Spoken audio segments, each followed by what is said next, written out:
Thank you, everybody. Okay, so as Brian mentioned, this is kind of a bit of a deep dive onto the technical side of how at OpenSauced we built this huge scale AI system. So, as we mentioned, this is Star Search, which gives us some really unique insights and understandings via this interface into the open sourced. Here, again, this is a bit of an older screenshot. We have some more enriched UI today. But, oh, I'm recording it. Oh, you are? We're recording the screen. Great. So, the UI is a bit more enriched today, but this is the experience. And for anybody who's built AI technologies today, you're probably familiar with how some of this works. Behind the scenes, there's a RAG pipeline, which is retrieval augmented generation. We use a couple different agents doing a couple different things. But what powers a lot of this is GitHub data that we consume at scale, which we'll go over here. So one of the big first things that we ran into, and really was sort of the antithesis of this talk, Brian comes to me and is like, hey, I have this idea. We're going to do Star Search, and we're going to do it across a bunch of GitHub stuff, and we're going to like discover people across, all of open source. And in my mind, I'm just like, oh my gosh, that's so much data. That's so much stuff to send to OpenAI or some large language model provider. This was our bill on OpenAI for like 5 days. That's about $4,000+. And my back of the napkin math estimates were putting this somewhere in the realm of about $216,000 a year. Not per day, that's wrong, per year.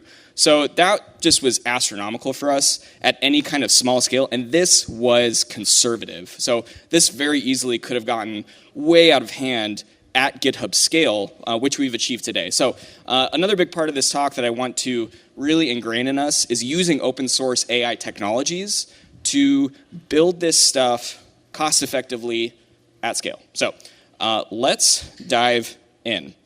Oh, and I forgot I added this slide. This is how I felt for like a month. I was like, guys, we're spending so much money. We could do this at cost with open source technologies. Yeah, depending on scale or your user-generated volume, it can get very, very expensive. The target user-generated volume that we ended up going with for Star Search is about 40,000 of the top GitHub repos.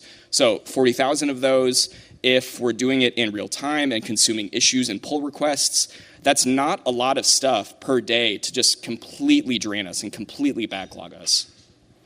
So how we built our at-scale AI RAG data pipelines. The first part is that we consume a lot of data off of the GitHub's events fire hose, which you can hit today at api.github.com/events. And it's a real-time occurrence of events happening on GitHub at any given time. These dashboard things that have events flowing every second of the day, that's the events feed from the GitHub API.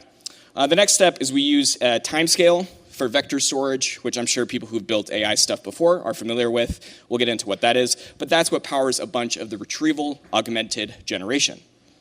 And then finally, we use OpenAI function calling with our existing services to give us this really intriguing multi-agent strategy, which powers a lot of the different ways that Star Search can gain different information based on different contexts from different types of questions. So let's dive into all of that because there's a ton of information in there. So we start at the GitHub events fire hose, and we have this small microservice called It's Pizza Time. Everything at OpenSauced is a pizza pun, I'm sorry. But this consumes all of that stuff from the GitHub events fire hose, and you can kind of think of it as like a nozzle that fits around the GitHub events fire hose. Oh yeah, I forgot about this GIF. It's pizza time. That's where the name came from. I hope everybody enjoyed the pizza today. But this microservice does just a bit of tweaking, just a bit of processing on the events fire hose. We get an event time. We get some metadata. We get a type of stuff. We get all this information off of GitHub that powers not only the OpenSauced platform and all the metrics and histograms and time series you see, but also eventually the AI technologies. So that lands in timescale, which is a time series database for Postgres. Very good, very excellent.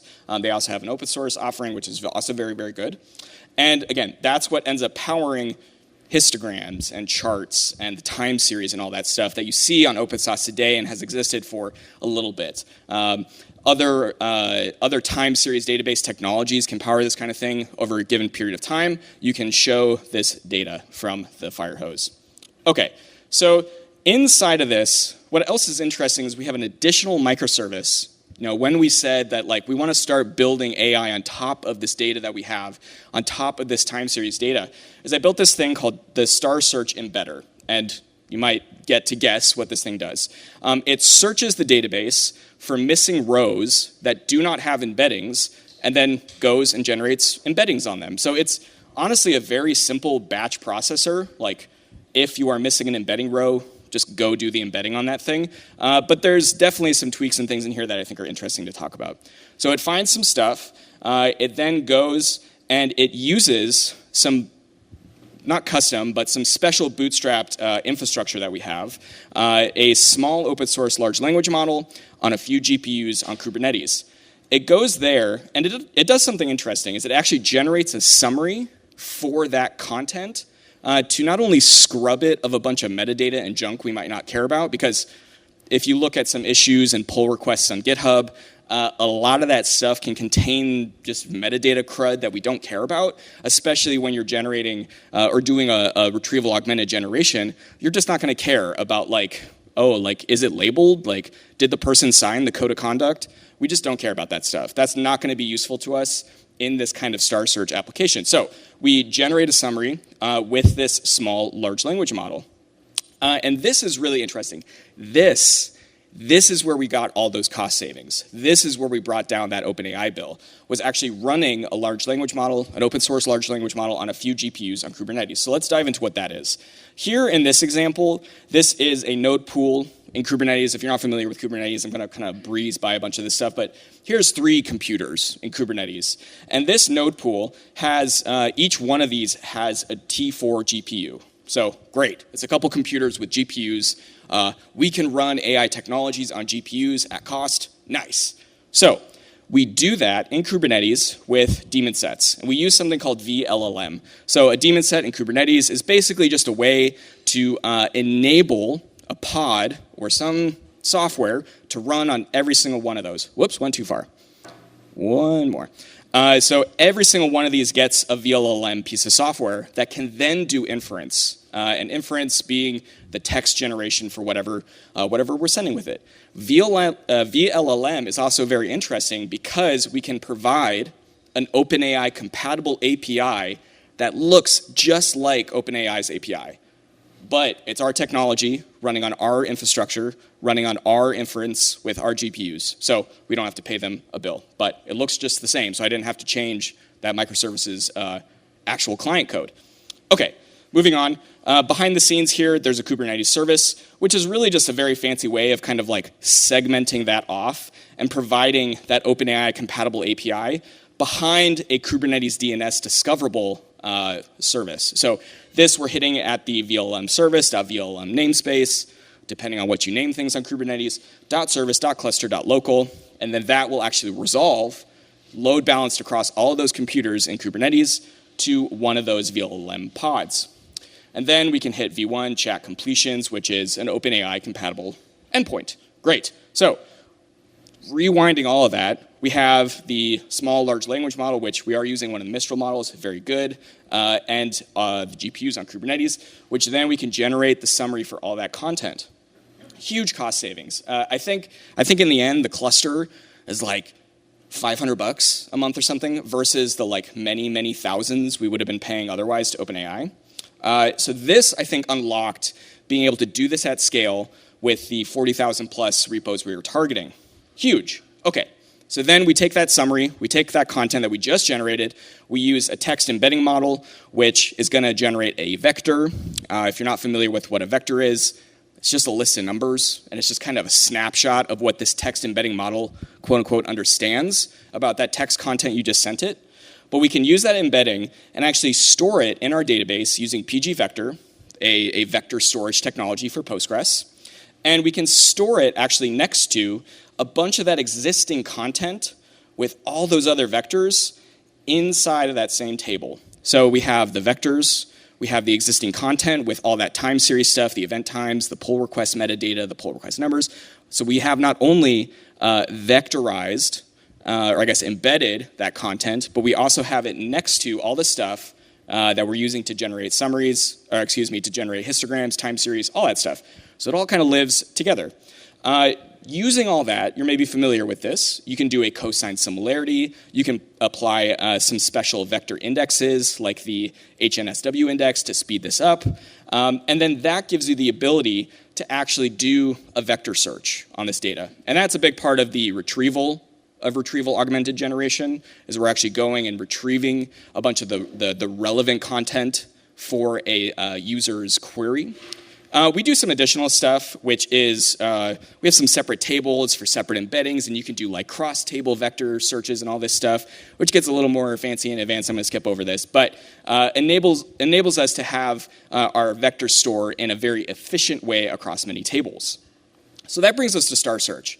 That's the whole like data pipeline stuff where we have content, we're doing embeddings, we're generating some summaries on those pieces of content. But that's like that's all the data side. What you just saw Brian do is really the like user-facing side, the actual Star Search side in our API. So Star Search is actually like 4 or 5 AI agents all in a trench coat. And we use this kind of multi-agent approach where these different large language model agents know about each other, can kind of talk to each other, and actually reference each other for different information that they know about. And then that way, they can use some of our existing services that we already have in our API via OpenAI's function calling, which we'll look at a little bit, to actually garner some of that information. So the first agent that a user query is actually going to hit is this agent that we call the preprocessor agent. And this agent is very, very important, primarily because in its toolkit, it knows about a few things. It can detect prompt injection attacks, and that's some fancy prompt engineering where we say like, hey, here's the query, like get ready, you're gonna look at the user query. You need to know about like if it's gonna be a prompt injection attack. Be very careful. So it can detect prompt injection attacks. It'll clean up the user's prompt a little bit, and then it can also correct for some spelling mistakes or some common little errors you might make, and it'll actually use Bing search to go and do that. So you might type in like, hey, tell me about what's going on in PG vector, but maybe you spelled vector wrong. It'll just fix that for you, and that's the preprocessing agent. So it'll kind of tidy all that up into a nice, clean prompt that'll then hand off to the next agent that we call the manager. And the manager agent is very important and very special. It's kind of the central node in this whole thing. It'll look at the user's query and decide in its toolkit which of the other agents to go call. And it can do this in parallel. Like if you haven't looked at OpenAI's function calling stuff, it's just mind-blowing. It's incredible. So it can call these different agents in parallel. It can talk to the Bing search agent. It can call to the pull request agent or any of these other service agents that we've created or will create in the future. And it'll just kind of spread its arms of knowledge and other agents it can talk to. So in this example, let's say that it decided, we asked about some pull request or some information or something. It can call the pull request agent. It's going to ring it up. There it is. And the pull request agent will get this user query from the manager, open that up, and its toolkit, it'll have some additional things that it can do. So you can kind of see the like spider legs of different information it can go out and do. So let's say that in this case, the pull request agent decides to perform a vector search and summarize that data on some pull requests. Now we already saw the embeddings that we created on a bunch of that content, and we'll see that other side of actually generating a bunch of that. So opens up that envelope, there's the provided query from the manager agent, and then we can actually go and do a vector search. So with that query, and anybody familiar with building RAG technologies, this will all seem very familiar to you, we're going to embed that query. Again, the embedding is going to be some numbers, and for anybody who loves math, this is the understanding in vector space and where all this stuff is relation. It's just a way for you to go and search the vectors you already have to get relevant and related content. So we again go back to PG vector where we've stored our vectors, our embeddings, and then we can do our nearest neighbor cosine similarity search, whatever you've decided in your instance what algorithm to use. So here, from the user query, we can get the nearest neighbor, which is this one piece here that we've pulled out. And then this is sort of how I like to think about prompt engineering very generally, is we have a preamble, we have some context, and then like the base question we're sort of trying to answer. So we can slap in all that content, the summary, some of the metadata, all that stuff into the context, and then sort of feed that back into the OpenAI function calling loop. And inside of that, the OpenAI function calling loop will actually give back to the agent some of that relevant context, which then it can kind of bundle up really nicely and hand back up to our manager. The manager then looks at that, gets that information, and returns back to the user a context-aware answer. So that, in the 3 seconds it took for Brian to show that little demo, is all those agents, all that whole multi-agent architecture doing some really fancy retrieval augmented generation, but across some of these different, AI agents. Okay, practical lessons and tips. Using LLMs to pre-bake summaries for more complex content, like pull requests.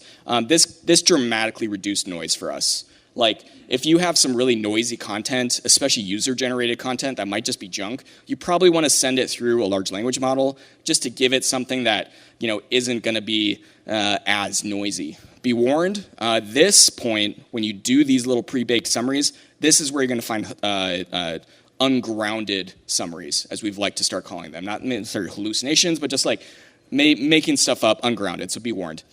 Use those indexes if you can trade off accuracy. The large worlds, or HNSW, that one, really good one for speed, but you're going to lose a little bit of accuracy every single time. Again, huge cost savings in using our own small large language model inference. And that we implemented on top of Kubernetes. I mean, there's so many of these that will do this for you. Llama.cpp will do it for you. Ollama, which is fantastic, will do this for you. They have an OpenAI compatible API. Huge cost savings there. And that's it. That's like the whole end to end. I did leave some Q&A in here. Brian, I don't know if we have time for Q&A or if you want to hand off another mic to people. Questions if people have them pre-baked. Sure. Unintended. It was a lot of content, so. Does anybody have a question for John before we move to the GitHub folks?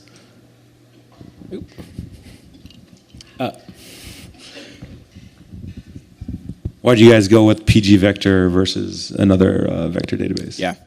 No, great question. We had considered a few different vector stores, Quadrant, Chroma at one point. The real killer for us, the good deal, was really being able to embed PG Vector as a plugin with timescale on Postgres as a plugin. So there was a really important slide there where it was all the vectors right next to all of our relevant data, and all that relevant data is time series data. So we really needed something in order to make this data all work together, not only from the histograms and time series and all the charts and percentages and all that stuff that power like repo pages and user pages and stuff, but we had to be able to embed that as well. So we needed time series alongside a vector store, and timescale on Postgres works great, and PG Vector on Postgres also works really great. So, yeah. Adani had a question. Oh, no. I want to say that I already spilled the drink, so you're in good company. I wanted to ask a little bit about maybe which LLMs you've experimented with, because this is definitely a topic that we are very curious about at GitHub Next. Yeah, great question. We did a partnership with some people at Microsoft, and they really set us on a good road with a lot of the GPT models. So we experimented early on with GPT 3.5 and then GPT 4. And then the week before we were going to release this, OpenAI announced and released GPT 4.0, which I think it sort of feels faster, maybe a little less verbose with my experiments on it. But for this use case where it's really just a lot of text summary and text summary generation, so many of these models are just excellent at that. We're not really asking it to do complex math or a ton of complex programming. It's it does need to be able to make decisions in the OpenAI function calling loop. So that's really where we've seen some differences with the different models. Not necessarily in the end user result where it's generating a bunch of that content for users. I believe the Llama 3 models do some of that, but then we're sort of drifting away from places where we've built in with OpenAI and all that. So yeah, we've had excellent results with the OpenAI function calling not only, but then also some of their flagship models. And that works really well, just like with that kind of one-shot generation of a summary in the whole Kubernetes cluster sort of sphere of things, is that's very far removed from actually doing the OpenAI function calling loop. Yeah, I mean, in general, I personally am just very bullish on open source large language models because they just seem to be excellent in a lot of these like smaller, more niche use cases. Like, I'm not asking the Mistral models to tell me, like, let's brainstorm a bunch of stuff. I'm just like, please summarize this thing and do not hallucinate. And it does great.